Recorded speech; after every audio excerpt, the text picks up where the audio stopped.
Here's a little thing you might remember. In 2010 and 2011, Kings Island welcomed the Half Pint Brawlers to the park for their Halloween Haunt event. I'm Ryan Sir, along with Don Helbig, and this is Tower Topics. Tower Topics is a podcast by Kings Island fans for Kings Island fans, because that's who we are, and that is who we care about the most. So, okay, I don't know where to start, so let's just start from the beginning. Who? Who had this idea? Who? Well, it was, obviously it came from the marketing team, operations. A couple people, got together and had this idea about what if we brought them in. They had a television show. They have Pint Brawlers.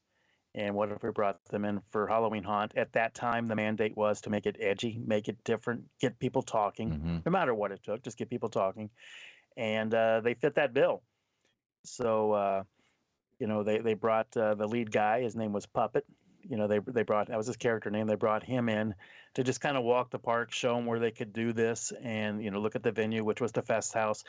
And this was, toward the end of August. Just the number of people that were coming up and recognized Puppet and wanted to get pictures with him, get his autograph, and that just told the park that everyone knows who they are. So, at least it's going to be recognizable. Let's give it a shot and see what happens.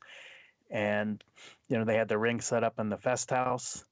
It was normally standing room only crowds. It was hit or miss on whether the guest, someone really loved it, got really into it, and others thought, it was in poor taste. And, but they had a 2-year run, and, it was definitely talked about a lot, whether it was social media, a little bit of controversy, in terms of some news media stories about, was it in the right kind of taste and that, but it was what Haunt was about back then. Yeah. So one of my distinct memories of this is that the they had they did their first run, and then they had a special match on the last night where they did something with tax. Then they came back and they did another run and they did something else. I don't remember what the gimmick was for the match, but Puppet announced that for the third year they were going to bring in a 10-foot tall cage. No, wait, I'm sorry. The second year they were going to do something with cattle prods, and like Cedar Fair was like, no, you're not. But or some maybe the Ohio Sports Commission. There's a lot of hands in the pot when it comes to pro wrestling, I've come to find out. But anyway, so he announced that they were going to do a cage match for the final match the third year, but the third year never happened. I'm guessing he was speaking out of turn when he invited himself back for the third year. Well, yeah, I mean, it was a year-to-year thing anyway, and at that point in time, the direction of Haunt was changing a little bit. Make it more about the quality instead of quantity in terms of things around the park. It wasn't just going to slap skeletons and whatever you could anywhere you could. It was going to be making it a little bit more polished, and they've done a great job at that. So yeah, maybe a little bit out of turn thinking the third year with that, but I mean, it drew big crowds. Everyone was coming in, enjoying their meals in the Fest House, and trying to get their seats. There, we had the ringside seats and everything too, that were there, and it was entertaining. And they would do some things to go out in the audience, and they just grab someone's pizza and smash it on one of the other wrestlers' faces, and things like that.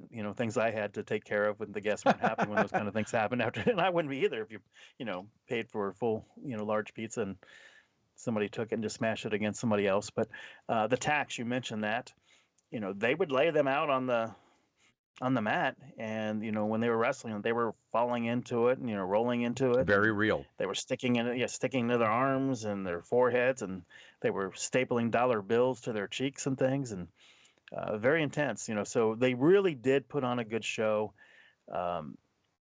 They took a lot of hits doing that.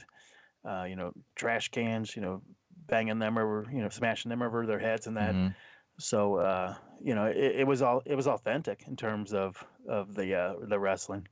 That's for sure. I agree. Did you ever once, like, while you were doing this campaign, stop to think, like, is this in poor taste? Like, did you ever have a moral conflict, or what? Yeah. Okay. But why don't you tell Yeah, your side, yeah. and then I'll tell mine. And this is a story I've never told you before. Well, I mean, it was, I knew that there was going to be some that, were going to think it was great. There's the audience that watched their show that was going to think it was going to be great. Mm, But there's also going to be that group that, would see it in poor taste, and I had to try to balance that. I knew we had to promote it, mm, but I didn't want to go over the top with it, so I didn't. I just made sure people were aware it was there. I didn't want to, make that the focal point of Halloween Haunt at all. It was just, we have these shows, and it was just one of the shows that we had. So I tried to just balance it. But yeah, there was a little bit of a conflict with that because I didn't want, people to think that, um, this was me, what I was all about, was that kind of a thing either. I thought it had its place, and I tried to position it where it fit, but I didn't try to make it anything on my end that was going to be, make it what Haunt was about. There were still the mazes to talk about, the scare zones, the other shows, the rides, just the full package of Haunt. And this was just one element of it. What about you? So I have to admit, and I mentioned I never really told you this before, but doing so just to look behind the curtain, I helped you with some promotional videos at the time. I really wanted to work in marketing at Kings Island for a long time, and this was one of the things I felt like I had to do in order to impress the right people. But I felt terrible about myself the whole time. I've never felt more dirty and dishonest, and I just felt just awful about it.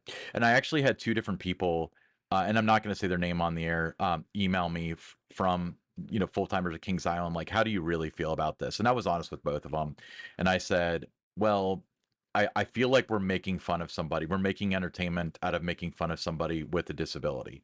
It's Yeah, not, you're taking advantage of their, at their expense to do this, yeah. but I think the thing that for me that was helpful was that they had their own television show. Well, yeah, yeah. But but I did get to meet them. So I went with you to WBN early in the morning. They were on the dawn patrol, I think.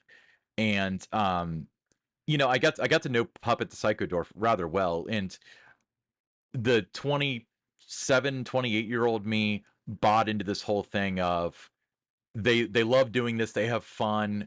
They always said we love being midgets and stuff, but I think 40-year-old me wouldn't. I would have distanced myself from it because I feel like they did a lot of that stuff because they've been socially trained that they're different and they're strange and they're awkward, and that's where the core of it comes from. Now, if they can make a career out of this stuff, then God bless them. Like I said, I personally really liked them, and they chose Yeah, to and do I got to this. know the lead guy. Yeah, I got to know the lead guy Puppet pretty well, and we kept in touch after that. Unfortunately, he passed away, Yeah, he passed away a a few few years years ago. ago, but yeah, when Yeah, when he came back the second year, he wasn't even wrestling anymore. He was in too bad a shape.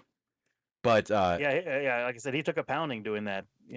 That wrestling, and he was all in, and and they really did they put on a good show. they did. But yeah, but at the time, when you look at it and what Haunt was at that time, and trying to be edgy, and it kind of fit, what was going on at the time.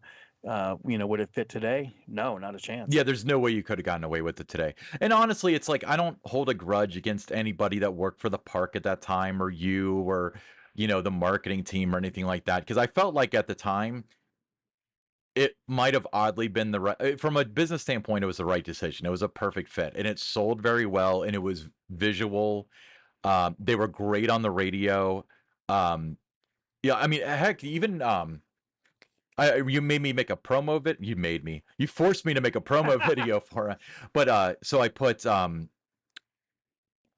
just cut up the audio from what Puppet had said at some different points, and it's like and I didn't know you guys were doing this, but you used it for the show announcement, and I thought that was the coolest thing ever because it had Marilyn Manson's "Beautiful People." Just not, Hmm. I'm not a big Marilyn Manson fan or anything, but I thought it was just the perfect beat for this stuff. And it had "Who's ready to see a midget bleed? The Half Pint Brawlers are." Like I wish we had the footage of that because I think it's lost to the YouTube algorithm or something. But it worked very well audio wise.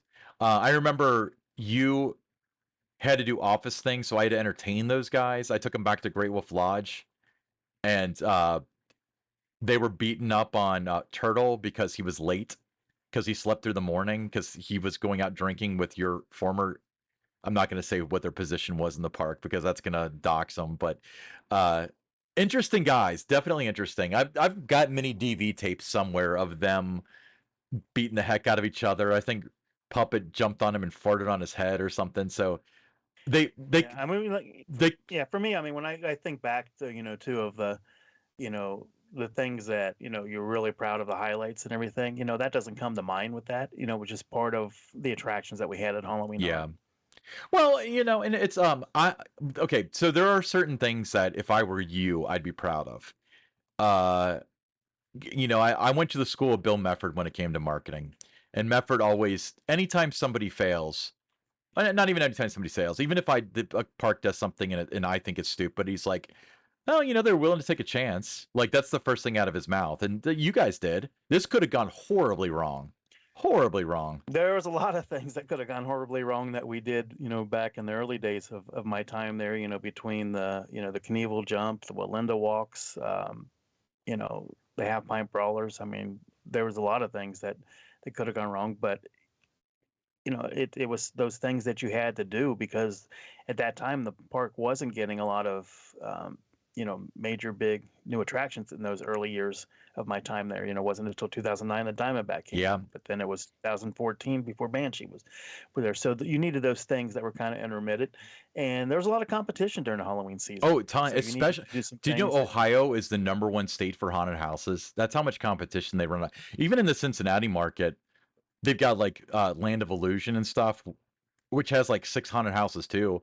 You could argue that's an amusement park. It technically has rides, and yeah. that's So I mean, that's there's just a lot of things you have to do to make yourself stand out in a crowded market, and this was one of those things. And like I said, some people loved it, some people didn't, and it's just part now of the history of Halloween Haunt. so it went to Kansas City the second year, right? But that was a 1 year run. They didn't do a second year, did they?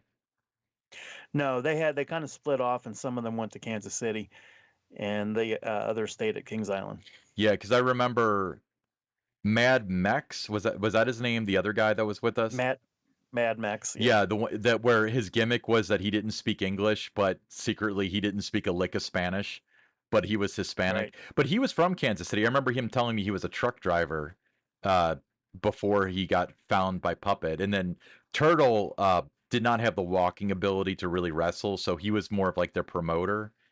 Turtle was the shortest one of them all, and but he would go out on his little scooter and start promote, not as if it needed promoting. That was the first time I've ever seen the Fest House hit capacity. They do that now where they only let certain amounts of people into the Fest House, but that was the first time I had ever seen that happen. Yeah, one of the things I remember about this, now that we're talking, is on the Fridays of Halloween Haunt, in that afternoon, I would have to go with someone else from the marketing department. We would go to Walmart and buy the 10 garbage cans Oh yeah, because they would just destroy them by the end of the weekend. They weren't any good anymore. So we would always have to go buy, 5 or 6 new trash cans every week. So that was part of my job, was to go get those trash cans. Another memory that I have is this one. I don't think I ever went backstage in the Fest House, but maybe this was like after WBN when they had so Puppet's thing. The head wrestler was he would have people staple dollars to his head, and you'd think there's some sort of like gimmick dollar gimmick. No, it's a for real stapler, and it wasn't like a stapler like the red stapler on Office Space. It was like a Home Depot stapler, and it would go right to it, and he would just have a casual conversation while he's pulling these staples out of his head and blood's rushing. I remember this. Okay, this is where this came from because we thought it would be hilarious for him to run into the call center, which was back by your office at the time, and staple $1 to his head and gross out all like the 18, 19-year-old girls that work in there. So he ran in there, stapled $1 to his head. They all screamed, and then he came out and he pulled it out just casually, and he was just gushing blood. So I took him into the bathroom there, and like I remember cleaning like this biohazard off of the floor with all the all the blood that was on the floor. But yeah, I have fond memories of those guys. Like I said, I don't think that I would uh participate in that if you offered it to me today, but I did it, and I don't know if I have regrets or not, but I'm glad I met him. I'm glad that that part of my life was a thing, and it was. Yeah, I mean, they were really good people, and like I said, I kept in touch with Puppet, for years afterward, Mhm. and but they're just part now of the when you think about Halloween Haunt and the evolution of it, they're just one piece of that. So Puppet passed away. Have you kept up with any of the other ones? No, he was the one I kept in touch with. Yeah, he was the most talkative one and stuff. Okay, so yeah, so for those of you too young to remember, Kings Island had midget wrestling for a couple of years during Haunt. Whatever. I'm Ryan Sir, along with Don Helbig, and this is Tower Topics.